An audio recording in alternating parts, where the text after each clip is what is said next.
What's up, Upland? This is Zarina, your Upland newbie, and I'm bringing you a video about what's up in Upland. So let's check it out and jump right in. I'm going to take you on over here and show you what we got going on here. We have a community challenge. It's actually been in play for a few days already, but you can still jump in. If you are in Upland and you have a Block Explorer, take that little Block Explorer and decide to draw, paint, design it in Photoshop sitting in the driver's seat of a car of your dreams. So do this by Monday, March 21st, 5 p.m. Pacific Standard Time. So it's not too late. Do jump in. I think it's a fun little challenge. You can already go over to the server, the official Upland Discord server, and look at that hashtag community-challenge, and you'll see some people have posted some pretty cool cars in there. So get involved. It's fun. Here's another thing you can get involved with. It's the Master Builders Contest. I wish I had more skills with using Blend and other 3D development software. I'm trying to learn that stuff, but I just don't have the time yet myself to come up with something in time for these contests. But you still can. So there's still a few phases. Phase 3 is coming up where you can participate, I believe, by Wednesday, March 23rd, it says there. It's kind of tiny writing for me.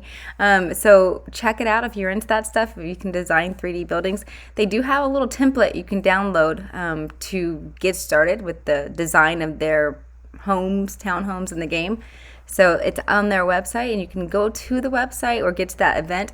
If you go in your game in the bottom, those little 3 dots at the bottom of your screen, if you click on those, there's actually a place in there for resources, and within resources, there's news and events.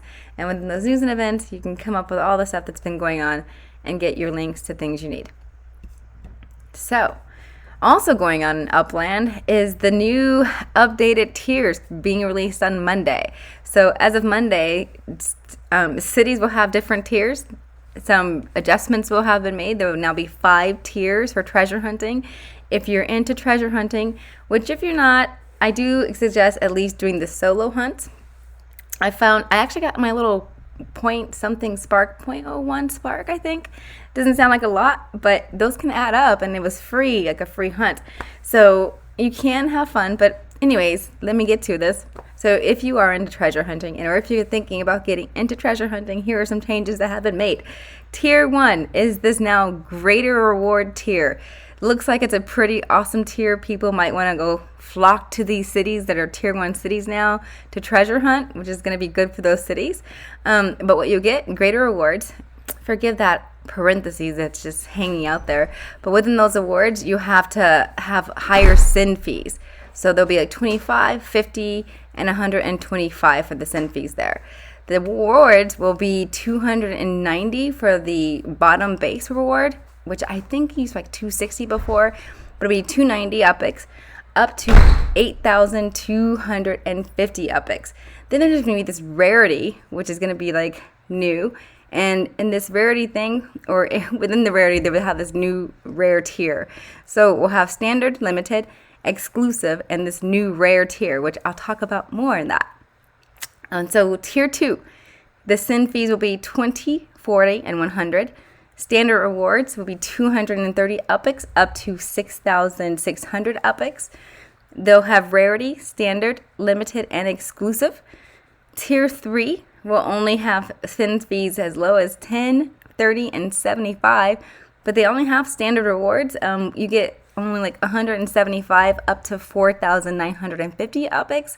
So you can see it's kind of dropping. There's actually no city right now that is in tier 3 that they've listed. Excuse me. Tier 4, the send fees there are super low, 10, 20, and 50, but along with those low send fees come low rewards. So the standard reward, 120 UPX up to 3,300. The rarity, standard, and limited will be available there.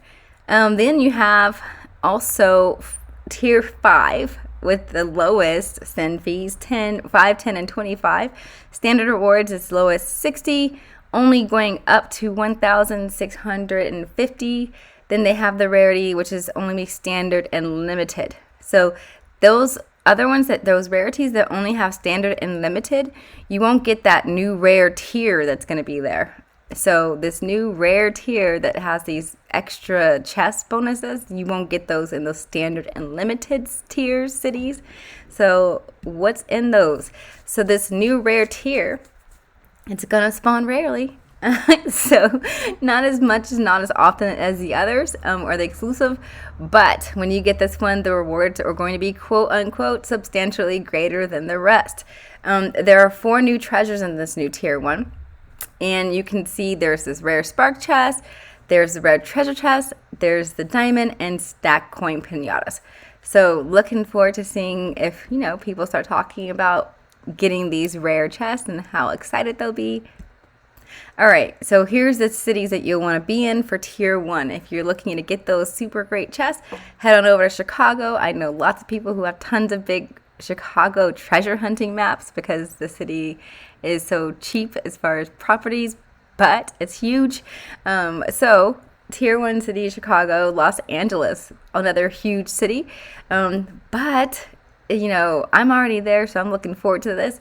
I don't have to move anywhere. Manhattan, also a really nice city, and you can imagine why it'd be tier 1 and it's expensive, and San Francisco. So you can see why those are tier 1 cities, and I'm so happy Chicago is tier 1. This is another reason those prices should be way higher than Cleveland. Like, what are you guys doing? All right, tier 3, like I said, there are none of those available yet. Tier 4, we have Brooklyn, Cleveland, Kansas City, New Orleans, Oakland, Rutherford. I'm not sure if it's like, a long U. People have been saying it different ways on YouTube. I'll have to check it out myself. And I didn't even know about that place until this game, which is kind of funny. Anyways, Jersey, like New Jersey, who knew? All right, so tier 5, we have Bakersfield, Fresno, Detroit, and Staten Island. All right, so those are where you're at. So Bakersfield, super low treasure hunting for standard. Probably when I get out of there, if you are treasure hunting there and move up in the ranks, it's someplace else. All right, so that's what's up with the treasure hunting stuff. But I also have this other information, which is riot mode. All right, so riot mode is when you get more bonuses or like more bonuses on your rewards. And see, it's like multipliers if there are more people treasure hunting at that time. So they've bumped this up a little bit for people. There's like new thresholds. Chicago, have 49 people playing, and then you get 4 times a reward bonus. Nashville, 41 people playing, 3 times rewards. Kansas City, 28 people, 2 times rewards. New Orleans, 27 people playing, 2 times rewards. And then Los Angeles is 25, 2 times rewards. Bronx, 20, 2 times rewards. Oakland, 20, 2 times rewards. Bakersfield, all the rest of these are going to be 2 times rewards. But you can see their prices or their people playing are going down. Bakersfield, you only need 18. Brooklyn, you only need 17 people. Cleveland, only 16, which I'm wondering if you'll struggle to even find 16 people in Cleveland. Just kidding, Cleveland. San Francisco, 15. I might need to go over to San Francisco and check it out for a little bit of riot mode. It is a tier 1 city. Yeah, that's maybe 15 people. I think I could do that. All right, Manhattan, Staten Island, Fresno, Rutherford, Santa Clara. All right, that's what we got for riot mode. Now coming up, my last thing on What's Up in Upland is what's up in Upland's official Discord channel with some crazy stuff going on. A lot of drama llamas, all right? So they've banned one of the players, Abstract, for commenting about how he believes management needs to be replaced. So, I'm not sure if you can get kicked out of McDonald's if you say management needs to be replaced, but maybe. But I just don't like that. I don't think you should be banned for speaking your mind like that. But he was. So I have a free Abstract. We got a free Abstract protest going on right now. We want him released. We don't want him banned from the channel. He adds a lot, actually. And it's just to see such a passionate player get kicked out just for saying something as simple as, management needs to be replaced or things along that line. There's a lot of, allegedly he said something 10 times or upset people 10 times, but we don't know about it. And so there's just a lack of transparency. And so I don't like when people can just get banned from someplace without accountability of like why exactly the person was banned specifically, without, you know, ambiguities there. So I'm hoping we can push for Abstract to get back on the channel. So freedom of discourse that includes criticism of systems, policies, and leaderships is essential to a free and progressive community, metaverse or not. All right, this is not a dictatorship, Upland. Let's make sure people can speak their mind when they want to, as long as it's obviously done within a certain decorum. And I do not feel just saying management needs to be replaced is out of decorum for a general chat. All right, I'll see you guys in Upland. Happy hunting.